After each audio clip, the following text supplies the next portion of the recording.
आज का हमारा जो टॉपिक है वो ह्यूमन रिप्रोडक्शन की समरी पर है। अभी तक वैसे हमने पूरा चैप्टर आपको समझा दिया है, बाय एनसीईआरटी की एक एक लाइन आपको समझाई है। बट अगर किसी बच्चे को मान लीजिए टेस्ट है या कोई ऐसी चीज़ एकदम से आ गई है तो वो समरी को देख कर भी पूरा चैप्टर समझ सकता है, मतलब कोशिश करी जाएगी समझाने की। तो आगे देखते हैं।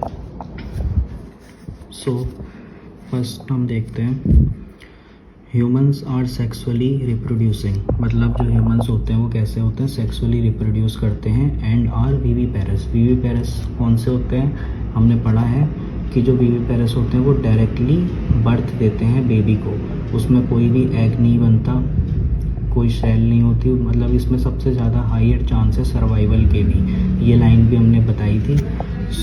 ये they are viviparous and male reproductive system is composed of pair of testis.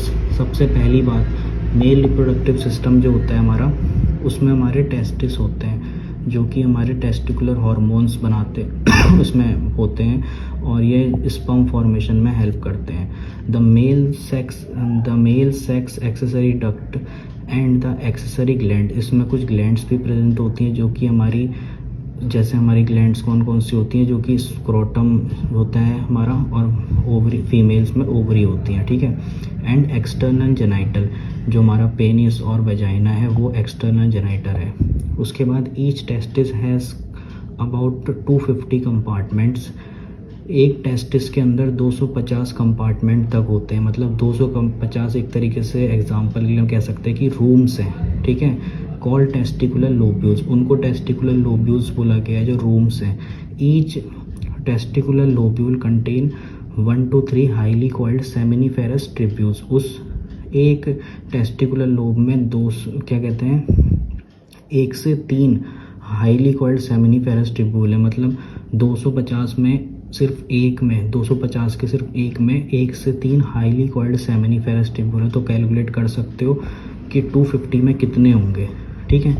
Each seminiferous ट्रिब्यूल is line inside bye spermatogonia, अब जो एक सेमिनिफेरस ट्रिब्यूल था उसमें लाइन करा गया है स्पर्मेटोगोनिया, ठीक है, जिससे हमारा स्पर्म बनता है, ठीक है। स्पर्मेटोगोनिया इमेच्योर फॉर्म होती है स्पर्म की। एंड सर्टोली सेल जो हमारे न्यूट्रिशन प्रोवाइड करते हैं किसको, स्पर्म को, इसको हम बोल रहे हैं स्पर्मेटोगोनिया, इसको न्यूट्रिशन देता है Sertoli cell. The spermatogonia undergo mitotic division, मतलब इसमें माइटोटिक डिवीज़न होता है, 2 से 4 सेल बनते हैं, लीडिंग टू स्पर्म फॉर्मेशन, इसमें क्या होता है, स्पर्म बनता है। With while Sertoli cell provide nutrition, हमने पढ़ा है पहले भी कि न्यूट्रिशन देता है Sertoli cell. Divide germ cell, ठीक है। The Leydig cell outside the seminiferous tubule synthesize and secrete testicular hormone call androgen, अब जो लीडिंग सेल था वो क्या करता है, हमारा लीडिंग सेल जो होता है वो हमारा इसमें सेल आउटसाइड होता है सेमिनिफेरस ट्रिब्यूल के, जो कि सिंथेसाइज मतलब उसको डेवलपमेंट में हेल्प कराता है, और सिक्रीशन मतलब होता है उसको बनाने में हेल्प करता है, किसको, हार्मोन को, जिसका नाम है एंड्रोजन। अब एंड्रोजन क्या था, टेस्टोस्टेरोन बनाता है, साथ में ये क्या है, मेल सेक्स हार्मोन है, ठीक है। The male external genital is called penis, और मेल का जो ऑर्गन होता है उसको पेनिस कहते हैं। The female reproductive system consist of pair of ovaries, अब फीमेल रिप्रोडक्टिव सिस्टम में जो हमारा ओवम बनाता है उसको कहते हैं ओवरीज, ठीक है। अब पेयर ऑफ ओविडक्ट, उसमें ओविडक्ट होता है, यूट्रस होता है, वेजाइना होता है, एक्सटर्नल जेनाइटल होता है, and a pair of mammary gland, और उसमें मेमरी ग्लैंड भी होते हैं, मतलब ब्रेस्ट होता है, ठीक है। फिर है the oviduct produce the female gamete, oviduct से क्या बनता है, हमारा फीमेल गैमेट बनता है जिसको ओवम बोलते हैं, ठीक है। एंड सम स्टेरॉइड हार्मोन, उसमें कुछ हार्मोन्स बनते हैं जो कि ओवेरियन हार्मोन्स के नाम से जाने जाते हैं। ओवेरियन हार्मोन का मतलब हो गया कि ओवरी में बन रहा है, इसलिए इसमें ओवेरिया नाम आ गया, ओवेरियन हार्मोन, जो कि हमारा प्रोजेस्टेरोन और एस्ट्रोजन होता है, ठीक है। Ovarian follicles is in different sign of development of embryonic stroma, अब ये कुछ स्टेजेस हैं जो डेवलपमेंट में होती हैं, ठीक है। Added to stroma, the oviduct, uterus and vagina are female accessory duct. जो ओविडक्ट होता है, यूट्रस होता है, वेजाइना होती है, ये क्या करते हैं, आर फीमेल एक्सेसरी डक्ट होते हैं। ये कुछ एक्सेसरी मतलब एक्स्ट्रा पार्ट होता है, ठीक है।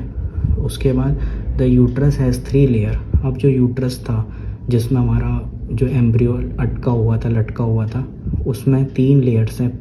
पहली लेयर का नाम है पेरीमेट्रियम, दूसरी मायोमेट्रियम और थर्ड जो इनर मोस्ट है जो कि एंडोमेट्रियम, सबसे important. The female external genital include mons pubis.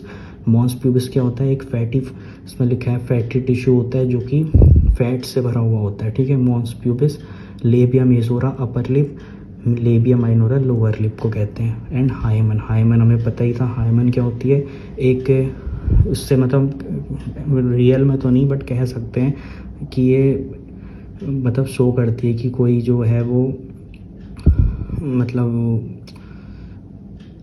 अपना क्या कहते हैं सेक्सुअली वो एक्टिव है या नहीं है, उससे पता चलता है, क्योंकि डायरेक्ट इंडिकेशन नहीं होती है। एंड क्लिटोरिस, क्लिटोरिस हमारी सेक्सुअल प्लेजर देती है। The mammary gland are one of the female secondary sex characteristic. अब जो मेमोरी ग्लैंड होती है वो एक करेक्टरिस्टिक है सेक्सुअली करेक्टर का। आगे देखते हैं। Spermatogenesis result in the formation of sperm. जो स्पर्मेटोजेनेसिस होती है वो क्या बनाती है, स्पर्म बनाती है, ठीक है। जो कि हमारे कैसे होते हैं, हैप्लॉइड होते हैं, ठीक है। हैप्लॉइड इन नेचर, बाद में ओवम के साथ मिलकर डिप्लॉइड हो जाते हैं। That are transported by male sex accessory duct. ये बाद में ट्रांसफ़र हो जाते हैं मेल सेक्स एक्सेसरी डक्ट के साथ। A normal human sperm is composed of head, neck and middle piece and tail. हमने पढ़ा है कि जो एक स्ट्रक्चर है स्पर्म का, उसमें ये चीज़ें हैं, हेड, नेक, टेल, मिडल पीस, ये सब होता है। इसी की बात बताई जा रही है। उसके बाद head, neck and middle piece हो गया and tail. The process of formation of mature female gamete is called oogenesis। अब जो प्रोसेस है जिससे मैच्योर हमारा ओवम बनता है, इसको कहते हैं हमारी मेंस्ट्रुअल साइकिल, ओव्यूलेशन, ठीक है। The reproductive cycle, a normal human sperm piece हो गया। The process of formation of mature female gamete is called oogenesis, ठीक है। The reproductive cycle of female primate is called menstrual cycle. अब जो reproductive cycle होती है किसी भी फीमेल की, तो उसको कहते हैं मेंस्ट्रुअल साइकिल बोला जाता है।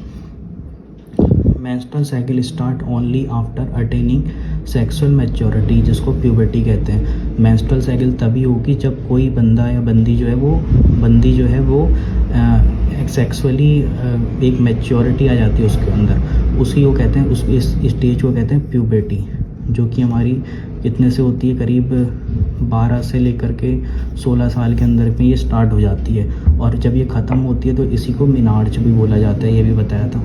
During ovulation only 1 ovum is released पर मेंस्ट्रुअल साइकिल। मतलब सिर्फ एक ही ओवम रिलीज़ होता है, ठीक है, एक मेंस्ट्रुअल साइकिल में।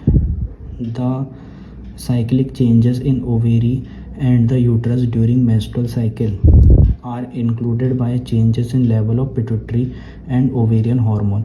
जैसे जैसे यूट्रस की में चेंजेस आते हैं उसके मेंस्ट्रुअल साइकिल में, उसी के हिसाब से हमारे पिट्यूटरी और ओवेरियन हार्मोन्स में भी चेंजेस आते हैं, जो कि प्रोजेस्टेरोन होता है। आफ्टर क्वाइटस, सेक्स के बाद, sperms are transported to junction. अब सेक्स हो के बाद जो स्पर्म होता है वो हमारा क्या कहते हैं वजाइना से होते हुए एक जगह पे पहुंचता है जिसका नाम है स्थैमस, ठीक है। स्थैमस एंड एम्पुला, जिसको हमारा नाम कॉमनली एम्पुला स्थैमस जंक्शन भी बोलते हैं। Where sperm fertilized the ovum, जहाँ पर स्पर्म जो है ओवम को फर्टिलाइज करता है, यानी कि वो हैप्लॉइड से डिप्लॉइड हो जाते हैं। Leading to the formation of diploid zygote, उसके बाद डिप्लॉइड जाइगोट बनता है। The presence of XY chromosome in sperm determine the sex of baby. अब जो प्रेजेंस होता है XY क्रोमोसोम का स्पर्म में, वो बताता है कि कौन सा सेक्स आएगा बेबी में, यानी कि मेल स्पर्म की वैल्यू है कि जो सेक्स डिटरमाइन कर सकती है। The zygote undergo replicate meiotic 1 to 2 stage cells में होता है meiotic division to form blastocyst. Blastocyst क्या था? एक ऐसा स्पर्म की स्टेज जहाँ पे 8 to 16 सेल तक डिवीज़न हो चुका है सेल्स का, उस स्टेज को ब्लास्टोसाइड बोलते हैं। यही ब्लास्टोसाइड बाद में इम्प्लांट होता है हमारे यूट्रस में, ठीक है, which is implanted in uterus resulting in pregnancy, और यही ब्लास्टोसाइड प्रेगनेंसी में कन्वर्ट होता है। After 9 months of pregnancy the full developed foetus is ready to deliver. 9 महीने के बाद यही ब्लास्टोसाइड डिलीवरी के लिए जाता है। The process of child birth is called parturition. अब जो प्रोसेस होती है जिससे चाइल्ड बर्थ होता है उसी को पार्चुरेशन बोलते हैं, which is included by complex endocrine mechanism. उसमें एंडोक्राइन मैकेनिज्म इन्वॉल्व होती है कोइटस। एंडोक्राइन मैकेनिज्म क्या थी? वो ये थी। एंडोक्राइन मैकेनिज्म क्या करता है? सिग्नल भेजता है फीटस से प्लेसेंटा की तरफ, ट्रिगर करता है, जिससे इजेक्शन होता है, रिफ्लेक्स होता है। इजेक्शन रिफ्लेक्स मतलब प्रेशर लगता है। By release of oxytocin release by pregnancy. तो हमारा एंडोक्राइन मैकेनिज्म भी देख लिया। इन्वॉल्व कोइटस, ठीक है, estrogen and oxytocin. Mammary gland differentiate during pregnancy. Mammary gland में कोई डिफ्रेंशिएशन मतलब डिवीज़न होता है प्रेगनेंसी के बाद। एंड सिक्रीशन मिल्क, उससे क्या होता है? मिल्क निकलता है आफ्टर चाइल्ड बर्थ के बाद। The new born baby is feed by milk to the mother के द्वारा फीड कराया जाता है मिल्क को ब्रेस्ट से बेबी को during the 9 initial few month, कुछ स्टार्टिंग के दिनों में, जो कि बहुत नेसेसरी है। इसके लिए डॉक्टर्स भी कहते हैं और कहते हैं कि इसमें लैक्टेशन कराना बहुत ज़रूरी है। Thank you. अब इसकी समरी भी कंप्लीट हो गई, पूरा चैप्टर फुली कंप्लीट बता दिया गया है। Thank you.